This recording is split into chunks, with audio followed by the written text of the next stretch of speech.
30 साल के युवक की चाकू घोंपकर हत्या। घर में खा रहा था खाना, हत्यारे ने आवाज लगाकर बुलाया। फोन छीनने की कोशिश, विरोध करने पर किए कई वार।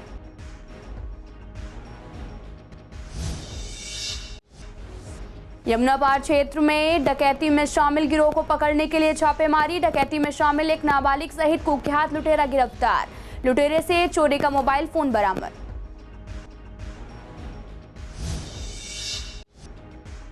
NH9 पर पुलिस बल तैनात। गाड़ियों की चेकिंग के बाद मिल रहा दिल्ली में प्रवेश। ट्रैफिक है स्मूथ, जाम या फिर किसी तरह की समस्या नहीं।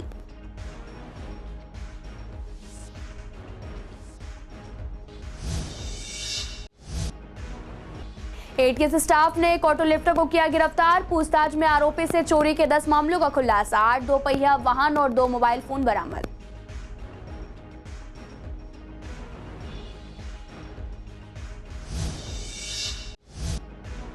पानी के सैंपल जांच में फेल। लोगों ने कहा केजरीवाल के दावे झूठे। नलों से आता है बदबूदार पानी, जिसे पीकर लोग हो रहे बीमार।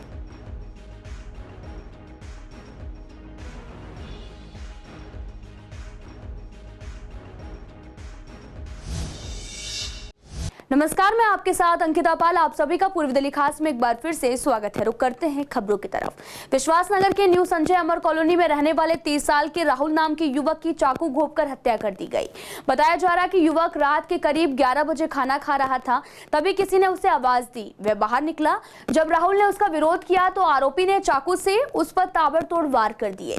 जब तक राहुल कुछ समझ पाता, वे वहां से फरार हो गए। परिजन उसे हेडगेवार हॉस्पिटल ले गए, जहां डॉक्टरों ने उसे मृत घोषित कर दिया। परिवार में राहुल 4 बहन भाइयों में सबसे बड़ा था।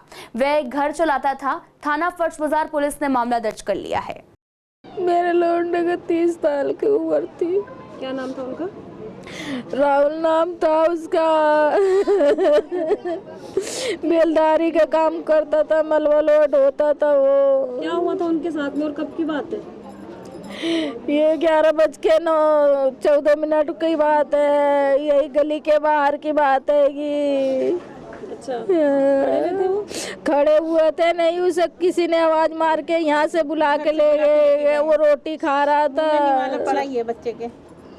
रोटी खाते खाते बाहर गया वो। फिर वो उसका फोन ले रखा था, फोन छीना झपटी करने लगा उसके साथ में। वो कह रहा मेरे भाई का फोन है, मत छीन तू। फिर उसके चक्कू पेट में मार दिया। पेट एक आते निकल गई बाहर को। हाँ, कम से कम 22-23 चक्कू मारा उसने। इतनी जल्दी में 3 चक्कू से मार रहा था। 2 चक्कू तो उसके शरीर के अंदर टूटे हुए मिले हैं, डॉक्टर ने निकाल रखे हैं। तो वो लड़का कोई जान पहचान का है या कोई अनजान? जान पहचान का, गली का बच्चा है, यहीं रहता है वो। अगर वो किसी से बात भी करता है, उसे कोई टक्कर तक मार देता है, वो सीधे उसके गर्दन पर चाकू रखता है और मारना शुरू कर देता है। चाकू ऐसे लेके घूमता है? हाँ, चाकू लेके। और वो यही वारदात काफी लोगों के साथ कर चुका है। काफी जितने भी लोगों के साथ करा आज तक उन लोगों को कुछ नहीं हुआ। मतलब बस 2-4 महीने एडमिट रहे और 2-4 महीने वो भी थाने में जाकर वापसी आ जाता है। कभी उसके साथ ऐसा नहीं हुआ। इस बार उसने भाई के साथ जो फोना छीनी करी है, उसने फोन पकड़ते पकड़ते यहाँ ऐसे ऐसे मार रहा है, बेतुक मार रहा है। उसे ये नहीं पता मैं किस तरीके से मार रहा हूँ। उसको फांसी की सजा देनी चाहिए वैसे, क्योंकि उसने मेरे हस्बैंड को भी बोला है, धमकी दी है मेरे हस्बैंड को भी। मैं अभी क्या नाम, मैं खाना बना रही थी रात में 11 बजे करीब। तो मैं ना अपने हस्बैंड को देखने के लिए गई कि बाहर लड़ाई हो रही थी। तो मैं जैसे देखने के लिए गई ना कि मेरे हस्बैंड की लड़ाई हो रही है, तो वो मेरे हस्बैंड नहीं थे, मेरे जेठ थे वो। तो मैंने उनको देखा तो उनके पूरे शरीर पे चाकू लगे थे। बिल्कुल ये चीज बाहर आ गई थी। तो वहीं पूर्वी दिल्ली के क्राइम ब्रांच ने एक कुख्यात लुटेरा साबिर उर्फ पोला को गिरफ्तार किया है। उसके कब्जे से लूटा गया मोबाइल फोन बरामद किया गया। इसके अलावा थाना वेलकम दिल्ली के क्षेत्र में डकैती में शामिल एक नाबालिग को गिरफ्तार किया गया। क्राइम ब्रांच की एक टीम को यमुना पार क्षेत्र में डकैती के मामले में शामिल गिरोह को पकड़ने का काम सौंपा गया था। उत्तर पूर्वी दिल्ली के क्षेत्र में छापेमारी की गई। आरोपी साबिर उर्फ पोला को गिरफ्तार किया गया। राजधानी दिल्ली के जंतर मंतर पर 2 हफ्तों से पहलवानों का धरना जारी है। भारतीय कुश्ती महासंघ के चेयरमैन ब्रजभूषण सिंह की गिरफ्तारी की मांग लगातार जारी है। पहलवानों को अब किसानों का भी साथ मिल गया है। संयुक्त किसान मोर्चा की अगुवाई में सैकड़ों किसान दिल्ली के बॉर्डर पर पहुंच गए और इन किसानों को दिल्ली में घुसने से रोकने के लिए दिल्ली पुलिस तमाम हथकंडे भी अपना रही है। वहीं साथ ही खाप पंचायतों के चौधरी भी पहलवानों के समर्थन में दिल्ली आने वाले हैं और इसे देखते हुए हमारे संवाददाता ने गाजीपुर NH9 का जायजा लिया। यहां पुलिस बल तैनात है। गाड़ियों की चेकिंग के बाद ही उन्हें दिल्ली में प्रवेश दिया जा रहा, लेकिन जाम या फिर इस तरह की कोई भी समस्या नजर नहीं आई। पूर्वी दिल्ली के ATS स्टाफ ने एक ऑटो लिफ्टर दीपक उर्फ डब्बू को गिरफ्तार किया।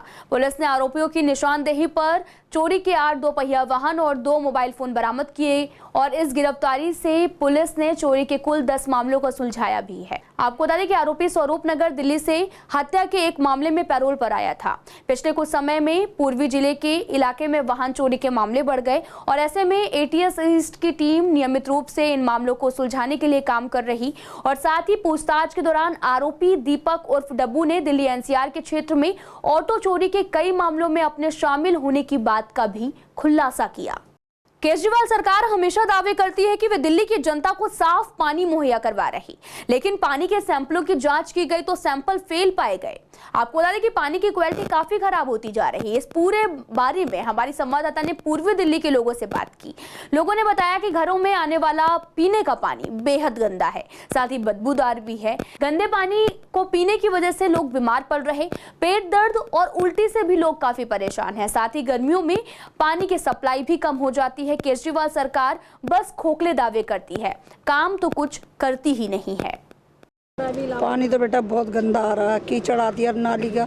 जब हम टंकी चलाते तो इतनी बदबू आएगी, नाली की सड़ांध आएगी, जैसे कि लैट्रिन में बदबू आ रही हो, ऐसा गंदा, बहुत ही गंदा आता है। फिर हम तो फारसी मंगा के बोतल जो बिकती हैं, अच्छा, हाँ बड़ी बड़ी सी, तो हम तो फारसी मंगा। कभी गंदा आता है, फिर हमेशा ही पानी गंदा आता है यहाँ पर? अभी तो ऐसा ही आ रहा है गंदा। पहले चलाओगे तो काफ़ी गंदा ही आएगा, थोड़ी बहुत देर के लिए आ जाएगा सही, फिर मतलब गंदा से ही आ रहा है। पीने का तो मंगाते हैं, नहाना धोना तो इससे कर ही लेते हैं, क्या करेंगे बताओ आप। तो कहीं ना कहीं महंगा पड़ता है, क्योंकि जिस तरीके से महंगाई है। तो अब क्या करा जाए, फिर पानी तो पीना ही, अब इससे बीमार थोड़ी ना होना। पानी तो गंदा ही आता बेटा, हमेशा गंदा आता है।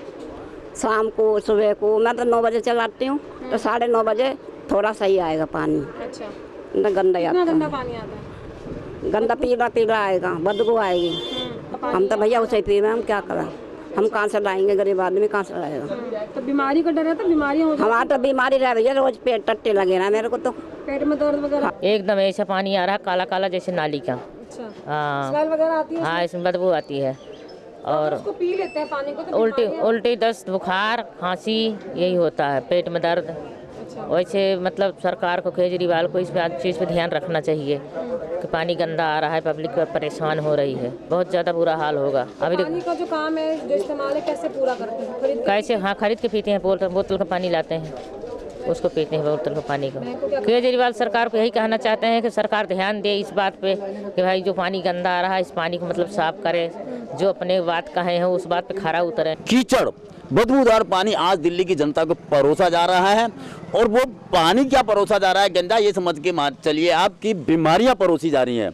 डायरिया, उल्टी, दस्त, हैजे जैसी बीमारियों से दिल्ली की जनता पीड़ित हो रही है। सारे फेल निकलेंगे, सरकार फेल है तो सैंपल कहां से पास। बस में यात्रा करने वाले यात्रियों की सुविधा के लिए जगह जगह बस स्टॉप बनाए जाते हैं ताकि वहां से वे बसों का इंतजार कर सकें, लेकिन कुछ जगहों पर ये बस शेल्टर नहीं बने होते हैं, जिसकी वजह से यात्रियों को काफी दिक्कतें होती हैं।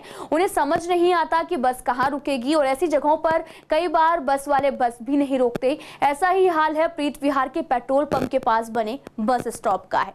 यहाँ पर खड़े यात्रियों ने बताया कि यहाँ बसें बहुत कम रुकती हैं।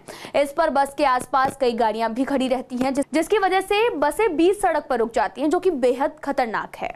बस स्टॉप नहीं है यहाँ पे। अच्छा, बसें रुकती है यहाँ पे? हाँ रुक जाती है, बट कोई बस वाला नहीं रोकता। बस कभी भीड़ देख के निकल जाता है, कभी होता है खाली बस लेके निकल जाता है, रोकता ही नहीं है। कोई शेल्टर ही नहीं है, कोई निशानी नहीं है? हाँ वैसे रुक जाती है बस, बट काफ़ी होते हैं बस वाले जो नहीं रोकते, मतलब या तो भीड़ देख के या खाली बस लेके भी निकल जाते हैं। हाँ यहाँ पे रुक जाती है, कभी कोई बस वाला आगे ले जाता है, बस आगे जाके रोकता है, थोड़ा कोई यहीं रोक देता है। कभी कभी जब गाड़ियाँ होती हैं यहाँ पे तो थोड़ी दिक्कत आती है कि बस नहीं रुकती है। इसकी लोग वेट भी करते हैं। ये होना चाहिए कि जब उधर स्टैंड बना है तो इधर भी बनना चाहिए स्टैंड, क्योंकि यहाँ बहुत है कि उधर उस साइड भी, वहाँ लक्ष्मी नगर उस साइड भी स्टैंड नहीं बने हैं, तो जहाँ जहाँ नहीं बने स्टैंड वहाँ बनने चाहिए। ये बस की वेट कर रहे हैं हम, यहाँ पे शेल्टर नहीं है, ये दिक्कत होती है। स्वास्थ्य विहार का वहाँ पे बना हुआ है, लेकिन है ना यहाँ पे जो रोड क्रॉस करके है वो और आगे है, कभी बस यहाँ खड़ी होती है, कभी आगे छोड़ती है। एक तो ये दिक्कत होती है, और दूसरी बात ये है कि जैसे वहाँ से आओ ना, यहाँ पे तो है ही दिक्कत। हसनपुर डिपो के बाद जो दूसरा शेल्टर है ना, वो सीधा यहाँ पे है, बीच में कहीं पे भी नहीं है। जो यहाँ पे है हसनपुर डिपो पे है ना, तो वहाँ पे क्या, हसनपुर के बाद सीधा यहाँ पे वो कड़कड़डूमा क्रॉसिंग पे है, बीच में कहीं पे भी नहीं है। और यहाँ पे 2-2 कदम पे, अगर आप यहाँ पे देखोगे ना, तो कड़कड़डूमा के बाद प्रीत बिहार के बाद स्वास्थ्य बिहार, ज़्यादा डिस्टेंस नहीं है, लेकिन वहाँ पे बहुत ज़्यादा चलना पड़ता है। नहीं, पहले तो पता नहीं चलता था, मगर जब लोग यहाँ पे खड़े होते थे तो उनसे पूछ के तब पता लगा कि हाँ भाई यहाँ पे ये बस स्टैंड है। बट ये है कि वो चीज़ शेल्टर नहीं है, तो उस वजह से दिक्कत होती है। प्रॉपर स्टैंड होना चाहिए ऑब्वियसली, क्योंकि जब हम स्टूडेंट्स भी आते हैं और भी लोग, सबको ही दिक्कत होती है। हाँ, और यहाँ पे ये है ना कि यहाँ पे पता नहीं लगता कि ये चीज़ स्टैंड है। यहाँ पे काफ़ी बार तो हमारे ही एक्सीडेंट होते हुए बचे हैं। दिक्कत ये है, हाथ देते रहते रुकती नहीं है। कोई भी बस आती है, मतलब जो क्लस्टर वाली, वो भी नहीं रुकती। हाथ देते रहेंगे, रुकेगी नहीं कोई भी। नहीं, शटर बनानी चाहिए यहाँ पे, जो वो बैठने के लिए भी, वैसे भी जो खड़े बंदा परेशान हो जाता है। तो वहीं पूर्वी दिल्ली के पांडव नगर थाना पुलिस ने 2 स्नैचर को गिरफ्तार किया। इनके पास से 2 फोन भी बरामद किए गए। पुलिस ने कई सीसीटीवी फुटेज भी देखे और एक सीसीटीवी में आरोपी की पहचान हो गई है, जिसके बाद पुलिस ने उसे गिरफ्तार कर लिया है। इनमें से आरोपी से 5 केसों का खुलासा हुआ। पुलिस पूरे मामले की जाँच कर रही।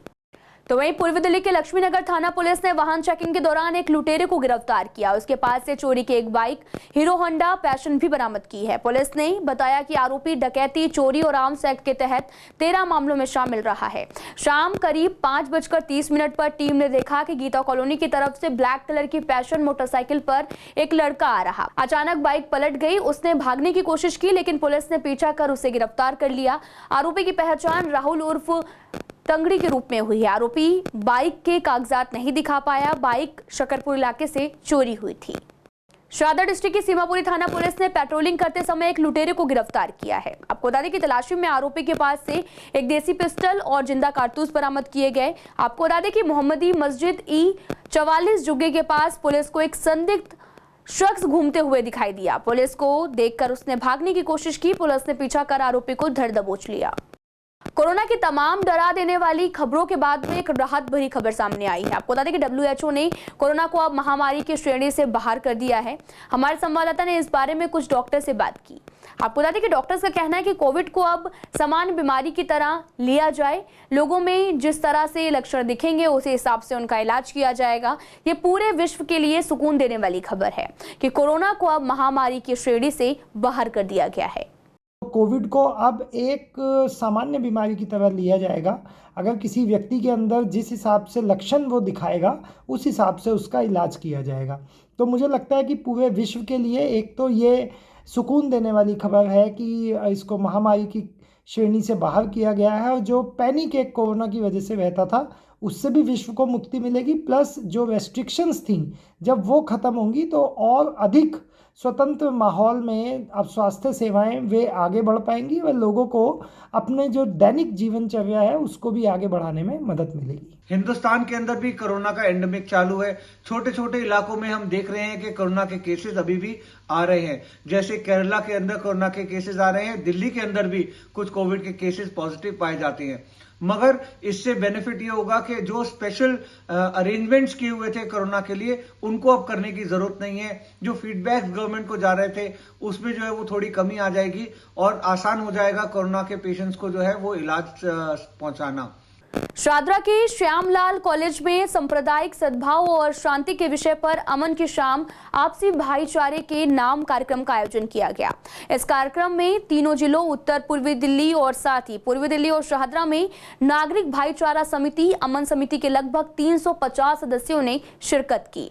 इस मौके पर दिल्ली पुलिस के स्पेशल CP दीपेंद्र पाठक मुख्य अतिथि रहे और इनके अलावा ईस्टर्न रेंज की ज्वाइंट CP छाया शर्मा और तीनों जिले के DCP कार्यक्रम में मौजूद रहे। इस दौरान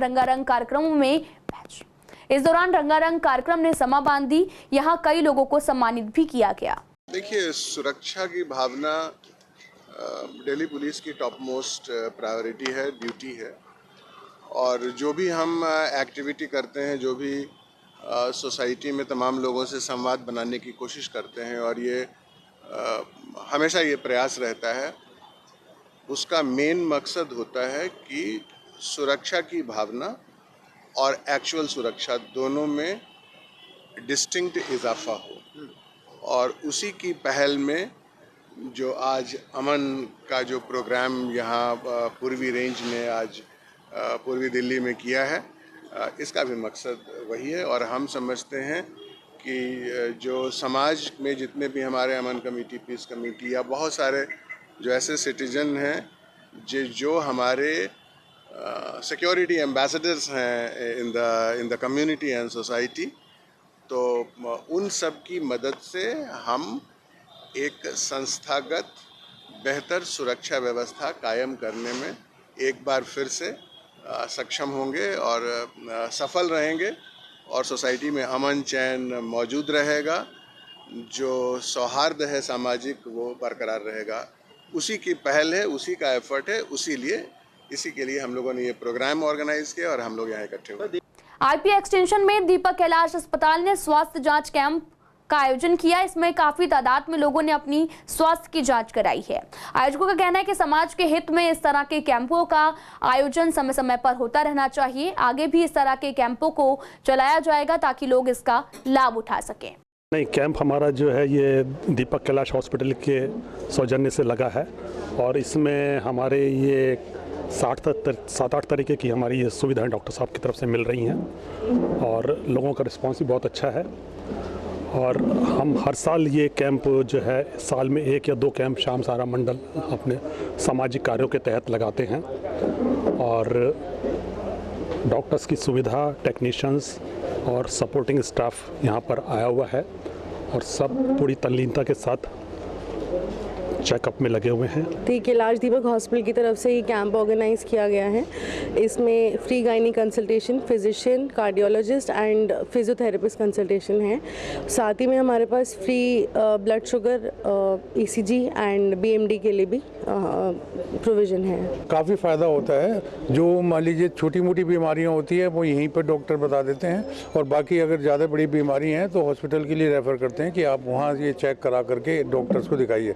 डॉक्टर्स का नाम भी बताते हैं कि आप इससे भी आप चेकअप करा सकते हैं। फिलहाल इस बुलेटिन में इतना ही। तमाम खबरों के लिए आप देखते रहिए CCN लाइव।